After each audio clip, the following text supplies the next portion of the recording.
নমস্কাৰ আপোনালোক সকলোকে পুনৰবাৰ আপন নিউজৰ অন্য এটা ভিডিঅ'লৈ স্বাগতম জনাইছো। ভাৰতবৰ্ষত এতিয়া সিম কাৰ্ড চলোৱা সকলৰ বাবে কিছুমান নিয়ম সলনি হ'ব। আপুনি মই সকলোৱে বৰ্তমান সময়ত যি কোনো কোম্পানীৰ এটা সিম কাৰ্ড চলাওঁ নহয় জানো, সিম কাৰ্ড নিশ্চয় আপুনিও চলায়, ময়ো চলাওঁ, সকলোৱে সিম কাৰ্ড চলাওঁ। তো সিম কাৰ্ড চলোৱা সকলৰ বাবে এতিয়া টেলিকমিউনিকেশ্যন ডিপাৰ্টমেণ্টৰ তৰফৰ পৰা সকলোৰে কাৰণে নতুনকৈ নিয়ম সলনি কৰি দিছে। এটা কিনো আপোনালোকৰ কাৰণে বা আমাৰ কাৰণে নিয়ম সলনি কৰিছে টেলিকমিউনিকেশ্যন ডিপাৰ্টমেণ্টৰ ফালৰ পৰা, তো মই আজি আপোনালোকক তাৰ ওপৰতে জনাম। তো ভিডিঅ'টো প্ৰথমৰ পৰা শেষলৈকে চাই থাকিব। তো মই শ্ৰী পাঞ্জৰি গৈ আপোনালোকে চাই আছে আপোন নিউজ। আহক আৰম্ভ কৰোঁ আজিৰ ভিডিঅ'টো আৰম্ভ কৰাৰ আগতে লাইক এটা নকৰাকৈ নাথাকিব। চেনেল যদি ছাবস্ক্ৰাইব কৰা নাই ছাবস্ক্ৰাইব কৰি ল'ব। তো এনেকুৱা ধৰণৰ খবৰবিলাক যাতে ডেইলি আপোনালোকে এইটো চেনেলত চাই থাকিবলৈ পায়। তো আপোনালোকে বাৰু গোটেই জীৱনকালত বৰ্তমানলৈকে কেইখন সিম কাৰ্ড উলিয়ালে কমেণ্ট এটা কৰি জনাওকচোন।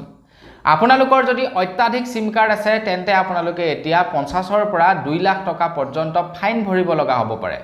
যদি আপোনালোকৰ বেছিকৈ সিম কাৰ্ড আছে বা আপোনালোকে যদি এতিয়া পৰ্যন্ত আপোনালোকৰ নিজৰ নামত কেইবাটাও সিম কাৰ্ড উলিয়ালে তেন্তে 50ৰ পৰা 2 লাখ টকা ফাইন ভৰিব লাগিব বুলি জনাইছে।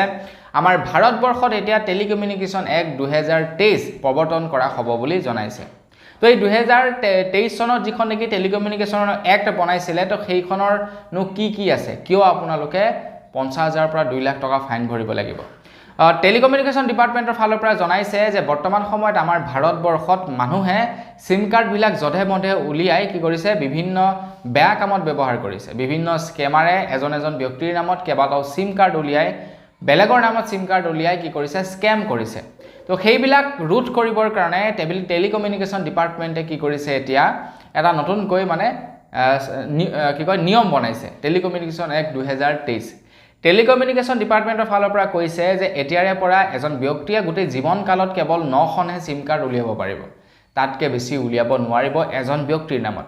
যদি কেনেবাকৈ উলিয়াই তেন্তে তেখেতৰ ওপৰত 50,000 টকাৰ পৰা 2 লাখ টকা পৰ্যন্ত জৰিমনা লগোৱা হ'ব বুলি জনাইছে। তো গতিকে আপোনালোকে এইটো চেক কৰক এতিয়াই যে আপোনালোকৰ নামত কেইটা সিম কাৰ্ড আছে। চেক কৰাটো একেবাৰে সহজ, চেক কৰিব পাৰে। আপোনালোকৰ নামত কেইটা সিম কাৰ্ড এক্টিভ হৈ আছে সেইটো চাওক।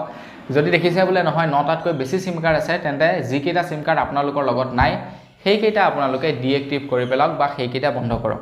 নহ'লে কিন্তু আপোনালোকে ফাইন ভৰিব লাগিব, আৰু ফাইনো ভৰিব লাগিব 50ৰ পৰা 2 লাখ টকা পৰ্যন্ত। তো বন্ধু বান্ধৱীসকল, বছ সিম কাৰ্ডৰ ওপৰত ওলোৱা এইটোৱে আছিলে নিয়ম জনাবলগীয়া। জানি কেনেকুৱা লাগিলে কমেণ্ট কৰি জনাব। যদি ভাল লাগিলে লাইক এটা কৰিব, চেনেল যদি ছাবস্ক্ৰাইব কৰা নাই ছাবস্ক্ৰাইবটো কৰি ল'ব। পুনৰ এটা ভিডিঅ' লগ পোৱাৰ আশা থাকিল। বিদায় মাগিছোঁ, ধন্যবাদ, জয় অসম।